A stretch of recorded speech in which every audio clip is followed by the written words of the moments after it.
आज का जो विषय है वो वेदांत दर्शन का है। थोड़ा सा यह विषय सुनने में क्लिष्ट जरूर लगता है, लेकिन वस्तुतः जो हमारे भारतीय 6 दर्शन हैं उनमें से एक प्रमुख दर्शन है जिसे हम वेदांत दर्शन के नाम से जानते हैं। सामान्यतया इसकी जो व्याख्या है वो वेदांत शब्द जो है उसमें लोग यह शंका करते हैं कि क्या वेद का जो अंतिम भाग है वही वेदांत है। तो वेद के अंतिम भाग को ही हम वेदांत कहते हैं। अपनी अपने ढंग से जो व्याख्याएं होती हैं, किंतु हमने जो लिया वो वेदांत शब्द का अर्थ लिया कि वेद का जो अंतिम अर्थात सार है उसे हम वेदांत कहते हैं। वेद के कहने का जो तात्पर्यार्थ है उसकी अंतिम, उसका निचोड़ क्या है, उसका सार क्या है, उसे हम वेदांत दर्शन के नाम से जानते हैं। आज इसी पर चर्चा करते हैं कि वेदांत दर्शन है क्या। प्रमाणों की संख्या के विषय में भारतीय दर्शन में पर्याप्त मतभेद रहा है, आज भी है, और विभिन्न दर्शनों में 1 से लेकर 10 तक उनकी संख्या निश्चित की गई है। चार्वाक मतानुयायी केवल प्रत्यक्ष को प्रमाण मानते हैं। जैन और वैशेषिक प्रत्यक्ष और अनुमान को तथा मध्वाचार्य के अनुयायी केवल प्रत्यक्ष और शब्द को स्वीकार करते हैं। सांख्य और योग प्रत्यक्ष, अनुमान और शब्द तीनों को स्वीकार करते हैं। ऐसा प्रमाण जो प्रत्यक्ष प्रमा का हेतु होता है वह प्रत्यक्ष प्रमाण कहलाता है। घटादि को देखने से चक्षु संयोग होने के अंतर यह अमुक वस्तु है, यह प्रकार का इस प्रकार का जो परमात्मक ज्ञान होता है उसे हम प्रत्यक्ष प्रमा कहते हैं। यह प्रत्यक्ष 2 प्रकार का होता है, साविकल्पक तथा निर्विकल्पक। साविकल्पक वैशिष्ट्यावगाहिक ज्ञानम, जिस प्रत्यक्ष में विशेषण अथवा नाम, रूप, जाति आदि का भी बोध होता है उसे साविकल्पक कहते हैं। जैसे चक्षुर इंद्रिय से घटत्वादि विच्छिन्न घट का बोध होता है। निर्विकल्पक के तू सत्संगनिगाह ज्ञानम, निर्विकल्पक ज्ञान में केवल वस्तु मात्र का बोध होता है, उसके नाम, जाति आदि का जो बोध नहीं होता। एक अबोध शिशु के लिए रेडियो का ज्ञान निर्विकल्पक ज्ञान ही कहलाएगा। वैसे ही प्रौढ़ व्यक्तियों को भी प्रथम क्षण में वस्तु का निर्विकल्पक ज्ञान ही होता है, संपूर्ण ज्ञान नहीं होता। द्वितीय क्षण में वह सब विकल्पिक हो जाता है। ऐसे न्याय में इंद्रिय और अर्थ के सन्निकर्ष को 6 प्रकार का बताया गया है। संयोग, संयुक्त समवाय, संयुक्त समवेतर समवाय, समवाय, समवेत समवाय और विशेषण विशेष भाव। इनमें क्रमशः घट, तद्गत रूप, रूप की जाति, रूपत्व जिसे कहते हैं, शब्द, शब्दत्व तथा अभाव और समवाय संबंध का ग्रहण होता है। वेदांत समवाय को नहीं मानता, यह स्पष्ट है। क्यों?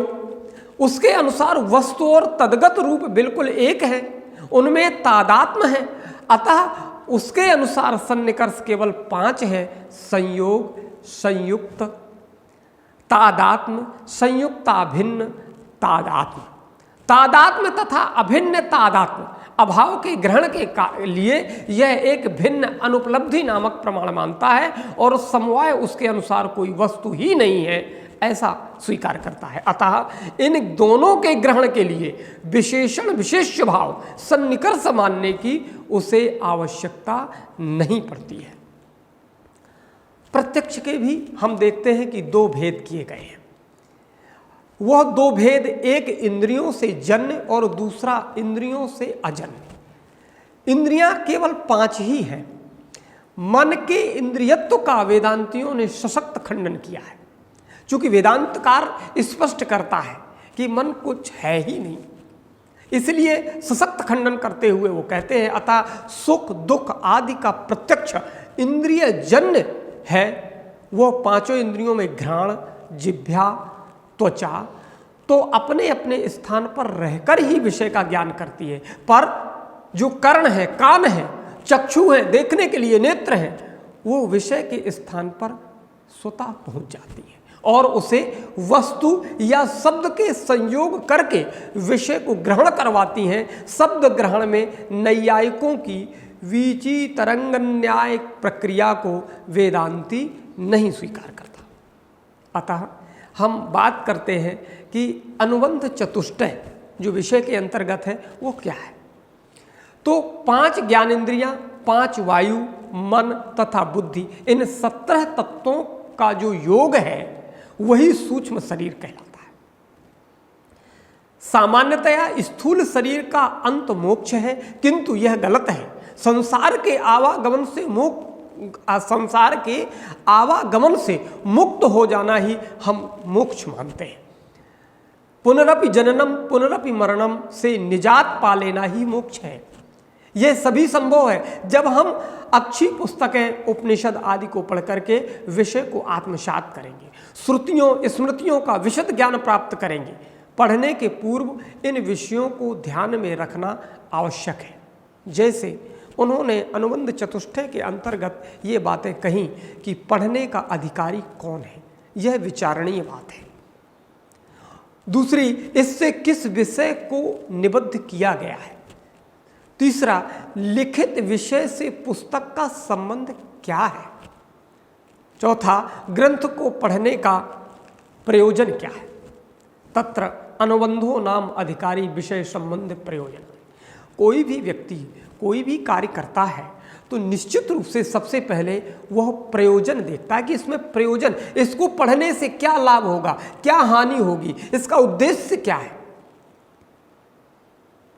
अधिकारी के विषय में सबसे पहले जानकारी देते हैं कि जिस मनुष्य ने पूर्व जन्म इस जन्म में वेदों का अध्ययन किया हो, शास्त्रों द्वारा निषिद्ध कर्म ना किए हो, मन पाप मुक्त हो, ऐसा व्यक्ति वह अधिकारी है उस वेदांत को पढ़ने का। अब इसमें विषय क्या हो, तो जीव और ब्रह्म में एकता स्थापित करना, जो दूरी बन गई है उसको एक कर देना, उसमें से जो दूरी है उसको खत्म कर देना, एकता स्थापित उसमें हो जाए। या दूसरे शब्दों में कह सकते हैं कि जो अल्प ज्ञाता तथा सर्व ज्ञाता है उनके मध्य में संबंधों को स्थापित कर देना ही विषय होना चाहिए। वह विषय वेदांत में प्राप्त होता है, इसलिए वेदांत को पढ़ना चाहिए। संबंध क्या है, जीव तथा ब्रह्म की एकता के साथ साथ उन दोनों के जो प्रतिपादक हैं, उपनिषद वाक्यों का बोधक भाव है, वह संबंध कहलाता है। प्रयोजन, जीव तथा ब्रह्म के मध्य एकता हो जाने पर अज्ञान निवृत्ति पूर्वक आत्मा के स्वरूपानंद की प्राप्ति हो जाना, यही वेदांत का मुख्य प्रयोजन है। तरति शोकम आत्मवत इत्यादि सुते ब्रह्मविद ब्रह्मेति भवति।